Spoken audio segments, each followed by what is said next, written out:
Hello, here I am with a new video. I wanted to really talk about my YouTube content creator journey because I know everyone's journey is a little bit different, and I'm learning so much. I'm seeing some growth, small gradual gains, and I'm now to the point where I'm like, okay, I need to document and tell my journey. I need to tell the positives, the negatives about everything. In addition to that, I feel like I need to share this because someone may have the same experience as myself. So today's video, I'm going to be talking about, all the things I learned about myself while on my YouTube creator journey. And I think all YouTube content creators, experience the same thing, and we may all or may not all realize it. And it's now to the point where I've had some extra time to sit home and think about some things, and I realized, these things I'm learning here on YouTube, they are actually, realistically transferable skills that I can use in other places, probably like, even in a regular day job. Good morning, Jose. So I'm learning, like, what? This is a learning experience, not a learning experience about me gaining subs or becoming monetized, but this is a learning experience because I'm learning different things I didn't realize I didn't know how to do, and I'm learning on my own, and I'm learning on my own pace with the help of StreamYard, YouTube, and all the online platforms such as Canva and Fiverr. I'm learning a lot about myself as a creator. It's not just about the topics I'm talking about or when I'm going live, but it's really about how I'm marketing that, how I'm creating that. What is the imagination for it? What is the vision? What tools I'm using? What softwares am I using? Am I editing? Am I copying, pasting? Am I using outside platforms?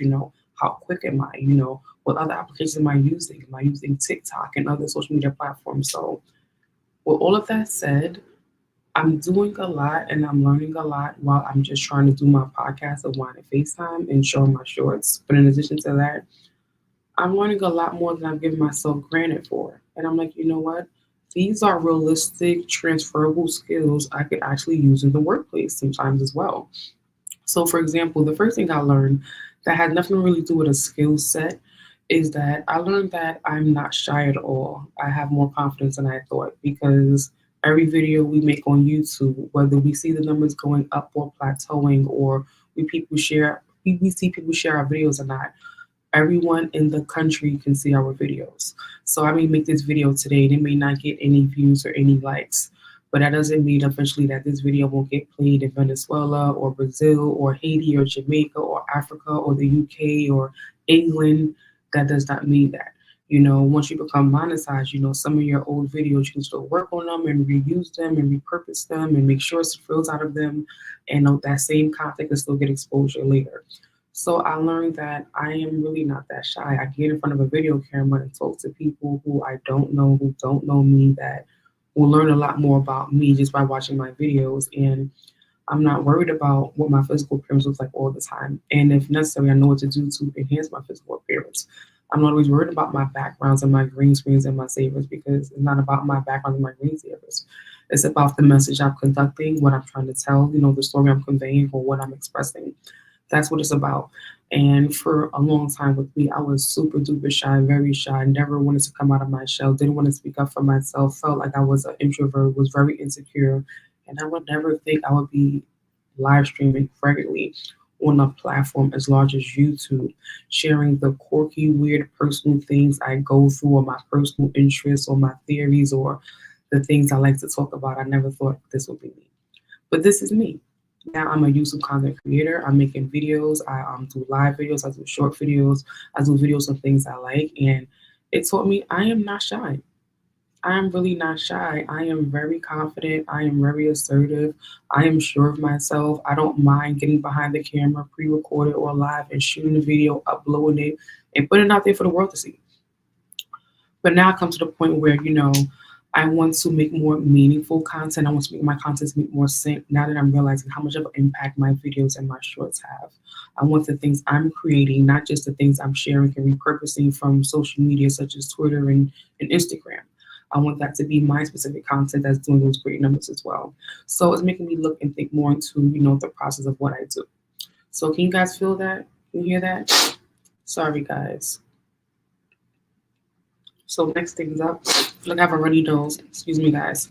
Um, the next thing I learned, very recently, like as of probably like the last 3 months, I legit learned how to suggest additional videos at the end of my videos, whether it's a playlist or a specific video. And I didn't know how to do that initially, and I didn't know the purpose of doing that, and I didn't understand why people did that. But I did see these things happen as I was a regular YouTube surfer, surfing for hairstyles, movies, songs. I would see sometimes when you listen to a large playlist, you'll eventually start seeing other lists posted at the end of that video to suggest you to watch something else. So that's something else I did. I learned how to do that. And this is all getting into the whole idea and remedy of I've been digitally marketing. I've been socially influencing and marketing my content. These are things that they have jobs for on Glassdoor and Indeed and Craigslist and Monsters and Snagajob. Social media influencer, digital marketer, content creator. These are real jobs. And I'm doing this as a creator, not realizing I'm doing this. So I'm learning so much about myself. And it's like, okay, you're confident, you're not scared in front of the camera, you're learning the ins and out, YouTube Studio supporting you and helping you. So I think, I hope that that tip would be good for you. I feel like it's good for me. I've been trying to share and add as many different playlists and videos that I do high rankings on my channels to the ends of my videos, whether they're popular or non-popular, so people get a chance to dive and get a whole bunch of who I am and not just like my video, but have a chance to see the playlists I have and go through them and say, okay, I like what she's talking about. Well, I'm interested in this. Now I'm going to subscribe.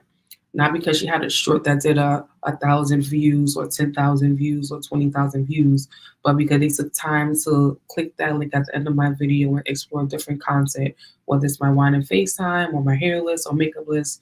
So that's really important. I didn't realize how you can connect to a larger audience doing that. So now that's something I find myself doing as often as possible. Another thing I realized was like, okay, Kishelle, all this time you learned and taught yourself how to create and delete a broadcast. Excuse me. You taught yourself how to create and delete a broadcast. Again, I've never streamed before. I didn't have experiences with Ecamm or StreamYard, so that was totally new to me. So I'm like, okay, now I'm actually at the point where I'm creating and deleting broadcasts. I know how to make a private broadcast, a public broadcast, an unlisted broadcast. 5 years ago, that's something I did not know to do. Did not know how to do. And now I'm realizing like these are probably some of the things, transferable skills that some jobs are looking for when it comes to digital and tech and media type of positions. So it's like, you know what? You're all right, girl. Next thing up, editing videos and shorts. For the longest time, I didn't, know how to make a short pop or make a short trend or choose the right short. And eventually I found out the shorts that work for me. For all of us, we'll have a different avenue of what shorts work for us. But, for me, I think I found out, what works for me. And I always talk about my hair. My hair shorts do really great. That's something that makes a lot of attention, but it's great to know how to edit your stuff. So you're not asking people like Fiverr or, brand ambassadors to create your content such as Fiverr. So I've actually gotten to the point where now I know how to edit my own content. Thank you, Jose. I really appreciate that. So now I know how to edit my own shorts, edit my own live videos, edit my pre-recorded videos. 5 years prior to this, I would not know how to do any of that. Even when it came to MySpace and Facebooks and Instagram and TikTok, I was not editing videos or pictures when I posted my content there. I was just uploading things. But when I became a YouTube creator, content creator, I took more pride in attention to detail by making sure I cut the videos and made them the right lengths or, cut where the juice was or where I wanted to point out the specific thing I'm talking about versus sharing a long exaggerated video that nobody wants to see. So there are digital editors, there are social media editors, there's graphic editors, there's design editors. Like I'm teaching myself that I can be an editor. And I think, at some point, like some of these skills can probably go on my resume, like legit. Like the more I do this, the more I get serious about this, these transferable skills can go on my resume that I can do video editing, that I can, do social media marketing, that I can be an influencer. Like that's me creating a broadcast, creating posts and videos for my streams, putting videos together throughout my broadcast and say thank you, like and subscribe. Like that's me doing all of those things. And I never really realized that until lately.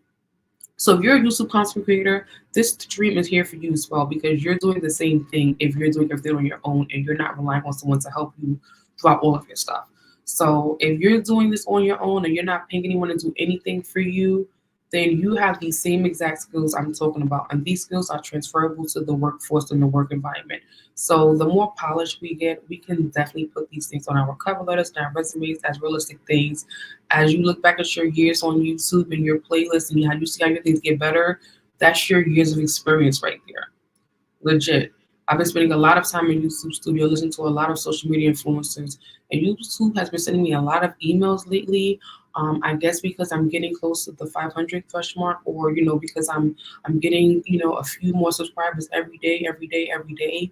They've been sending me a lot of inspiring information and email and content about what's coming new to YouTube, and what's good for small content creators like myself and Uncommon Sense Jose and Grown. And it's really, really exciting to see where we'll be within the next year of YouTube as content creators.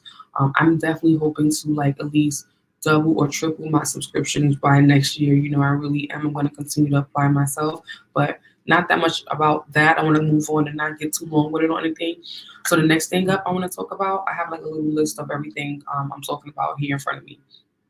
So the next thing I want to talk about is learning to add voiceovers to my content. Again, I saw many people on YouTube and social media, post videos, and they're in the frame, and then there's another background of a picture or a video, or someone's doing entire audio over the entire video.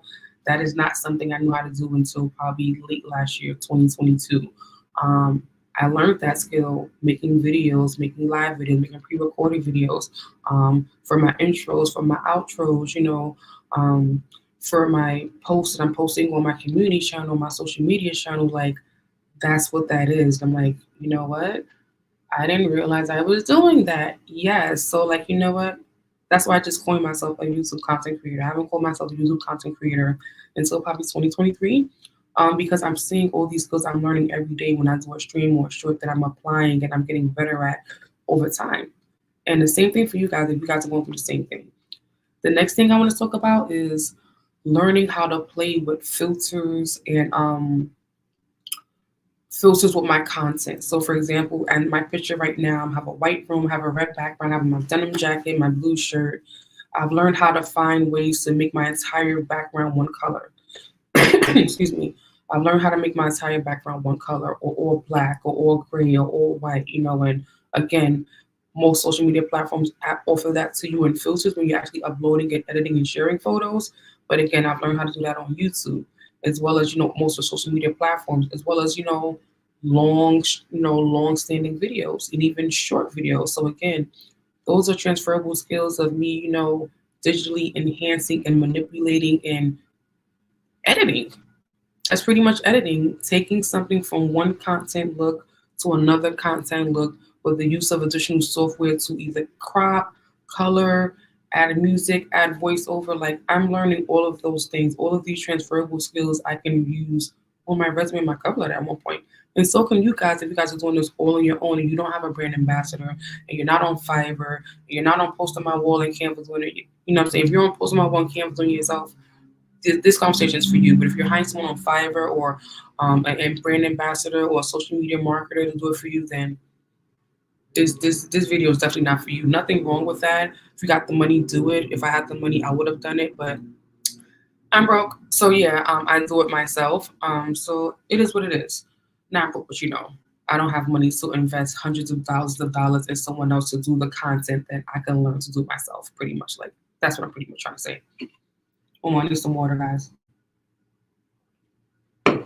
Next thing I want to talk about, I've became experimenting with AI technology. So this year, late last year, early this year, I started playing with AI technology. And as we all see in movie and TV and film, AI technology is taking over. Same thing for content creators. There are applications for content creators where AIs can help you out. So if you can't be home to do your regular video or your short video, there is AI technology that can sit in the place of you that can do the video for you. With people like YouTube content creators that have many hundreds of videos on YouTube, the AI technology pretty much studies our voice, our algorithm, our pitches, our facial expressions, how we use our hand gestures, and some kind of way does it for us. I haven't dabbed into all of that, but I have dabbed into the AI experience where you can be Barbie or you can be a king or a god or a queen, and you can put things in your face like a cup, and all of a sudden you look like somebody else, in a matter of 2.5 seconds with a cap cut version. So again, going back to those applications and programs like social media that help edit and add filters and sound effects and voiceovers that we bring right to YouTube to create our same content. So for me, that has been super duper interesting because it's like, okay, I'm getting better. Like, I'm adding links and I'm adding colors and fonts and musics and videos all in one slide. I was not there 5 years ago. So again, as a YouTube content creator, I see I'm learning these things. And again, another thing that's going to be transferable to me to use in real life in the 95 day of life that I can put on my cover on my resume. And so can you. Next things up, again, going back to YouTube Studio, all of this is pretty much about YouTube Studio. I feel, because YouTube Studio has been great to me, although I'm not at 1,000 subs or 10,000 subs, but I've really been paying attention. I'm gonna keep saying that I've been paying a lot of attention to YouTube Studio. So the next thing up, I've learned that, like I said from the beginning, when I was talking about being shy and confident and people seeing these videos in different parts of the country, I've learned that my videos hit different parts of the world. I've had videos and hit the UK, India, Brazil, Africa, Dominican Republic, and I don't think I have family in those places. And I don't have people here of those countries and religions sharing my videos, so my videos are making it there.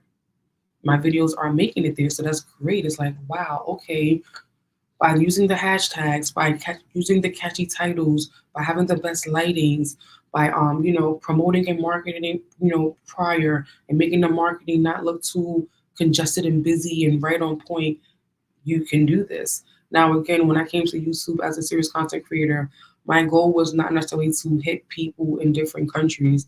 My goal was pretty much like everyone else: get subscribers, get monetized, make your money work for you, have passive income. Like that's what we're all trying to do, right? Make passive income. So I'm gonna get to you, Jose, with the apps I use for my editing. I'll definitely get to you one moment. Excuse me. Again, just today I looked at my YouTube studio and I saw people from the UK and India and London watching. I'm like, okay, great. I still have a higher percentage of male watchers than females, but I know from other content creators that fluctuates and that changes a lot.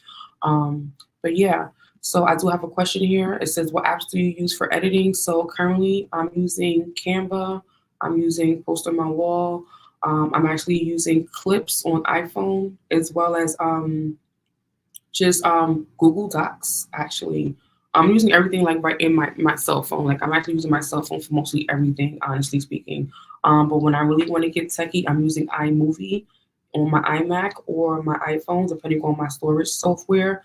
If I want to be really quick, I'm using CapCut, which is a product of TikTok. I'm also using Post on My Wall and Canva. Those are my like go-tos. Like almost every day, I'm going to those apps when it comes to editing and making things bigger and color and all of that. Those are the ones I'm going to for sure. The next thing I wanted to talk about is, again, learning how to. I recently learned, last year up to this year, how to simplicity, synchronously put music into my videos, where the music is not over my voice, or the music is not covering the content, or, the music is appropriate to what I'm marketing or pitching or selling, or the music lends to that, before I just thought about, okay, I just have to pick the most popular song that's trending, look on Twitter and I'm going to find out what song to use, doesn't matter what I'm using, and that song is going to automatically boost my video up to the next excuse me, that's going to automatically boost my video up into those rankings. So for me, again, I feel like, you got to make it make sense. So, you can be talking about food and have a sexy song in your video, but it got to kind of make sense. It can't be too salacious, or, if it is salacious, you got to learn how to edit it to the part where you don't want the viewer to describe admission to. So, for example, I do my yoga suits and my workouts and my meal plans. I post videos about that. And I often almost add some kind of young hip hop person like 21 Savage or Drake or Lil Wayne or Young Yachty or somebody like that, to whatever song is popping or catchy or trending, because I know that if they're trending on Twitter, they're trending on social media, TikTok, Instagram, anywhere else, anywhere that has their name affiliated or attached to is going to get boosted up. Just like, for example, we just had the BET Hip Hop Awards. You could use your hashtags for BET Hip Hop Awards and not be talking about hip hop and cannot be talking about music, but be talking about working out, and that can help your videos and everything a whole lot better. So again, to each his own. You gotta like play with algorithm and see what works with you, what doesn't work with you. Again, as I said, everything hair related works with me when it comes here to YouTube, as I'm seeing right now. Anytime I post a video of my hair, me doing makeup, skin, workout, those things are getting a lot of attention. My live videos normally don't get attention. My wine and FaceTime videos normally don't get attention, and I'm okay with that because again, I found my lane. My shorts do get attention, so I'm working on it. Next thing I want to talk about is, I learned how to host an open panel platform as well as a closed panel platform. Again, I've been live on Instagram, I've been live on Facebook. It's not a panel situation. Yes, people can join you, but I don't think it's the same when you have controls over the mics and the videos and, censorship and, having people as moderators on those platforms. Being able to have an open panel and closed panel on YouTube via StreamYard or Ecamm on YouTube directly, because now I have capabilities to stream directly from YouTube on my phone and on my desktop. When I first started YouTube, because I didn't have a lot of followers, YouTube would not allow me to like live stream directly from my phone. I had to always be on a computer for some reason. I don't know if you guys went through that, but I definitely went through that. But now I can do it on my phone, on my computer, tablet, wherever I'm at, I can stream anywhere. So yeah. And again, hosting an open panel, it can be intimidating, it can be challenging. You need a script, you need dialogue, you need points, you need topics of interest, you need, breakers, you need, little intermission sessions, you need to, get to know everyone's personalities, you need to be able to, control the setting and not let people take over. And I don't think I'm really great at that right now, but I think I'm okay. I'm kind of good. I'm okay.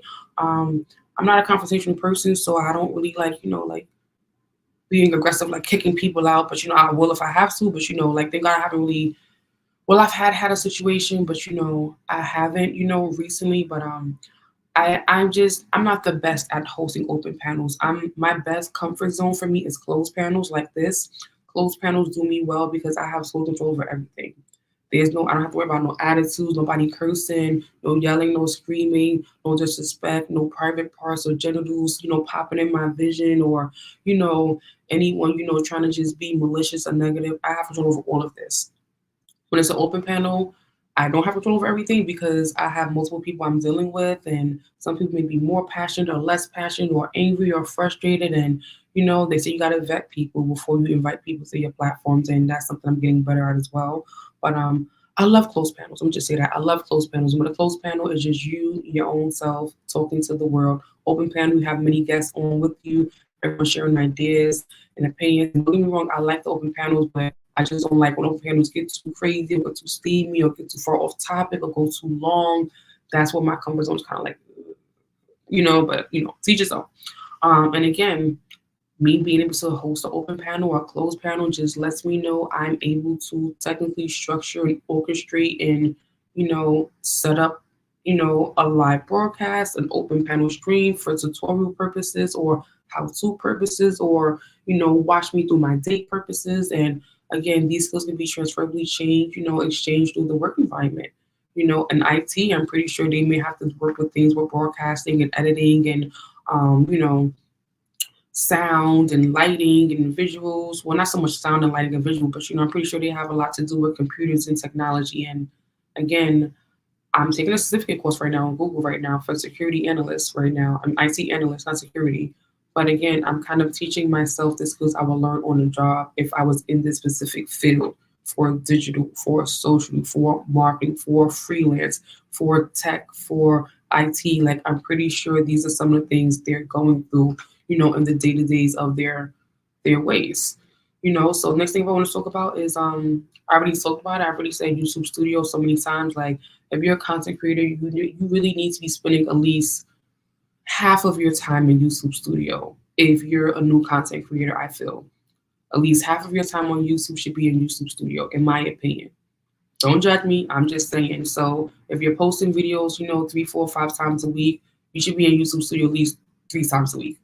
at least 3 to see how those videos did, you know, where they got the most attention, who liked them, what geography, male, female, what the click rate, what the click through rate ratio was.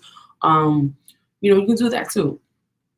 And again, you know, when you get the emails, and when YouTube starts emailing you, read those emails. Be the first to like those content videos they send out to you, they push out to you. Comment on those videos they push out and they send to you. They comment back. They do email back. So yeah, that's another thing as well too. Um, last thing I said is last thing I learned to research live streams, research the topics on my live streams. So of course, you know, we've all done research for papers. We were in school or college or elementary, whatever the case is. You know, we have to do research for things like that. And learning how to do research when it comes to YouTube is just a little bit different as a content creator because you're pretty much comparing different people's point of views or perspectives on a topic and you're trying to make your own analysis of it in a way. For example, the brick lady, or for example, what's going on Israeli right now. You know, like there are going to be millions of people streaming about these two specific things. Everyone's going to have different points of views. Some people are going to be pro, some people are going to be con. So, you know, through research and, you know, going down the funnel, whether you're doing actual hard paper research in the library or using just the internet for everything, like it can be very, very, very helpful. So I hope this video was helpful for somebody. I just spoke for 26 minutes. I laid out everything I feel I've learned on my YouTube content creator experience, and I really truly feel like it's helped me to learn some skill sets that I didn't realize I was learning. Now that you know I'm working, obviously, you know, and you know I see what's demand is at work and environments and stuff like that. So if you listen to anything I said, you know, take notes of the things you've learned as a YouTube content creator. Don't forget that, you know, you have these additional skills you're learning, you know, with broadcasting and editing and filtering YouTube Studio, and, you know, brightness and background and researching your topics and interests. Like, do not take that for granted. Like, those are all really realistic things that are transferably able to be put on your resume, your cover letter as real skills you're doing and using every day that you can use in life, you know, that can really help you. So please make sure you like and subscribe to my channel. Please share this video. If it's for you, you feel like it's for someone who can relate to it. That's all I got for today. So hope you guys have a great morning, motivational Monday. Peace out. Hope all is well. And I'll be checking with you guys soon. Again, please make sure you show some love on comment section for Jose Negron. He's live several times a week, does some short videos here and there. And it'd be an honor, you know, you do that for me to you. So peace out, guys. It's your girl. My content creator journey experience. One love, y'all.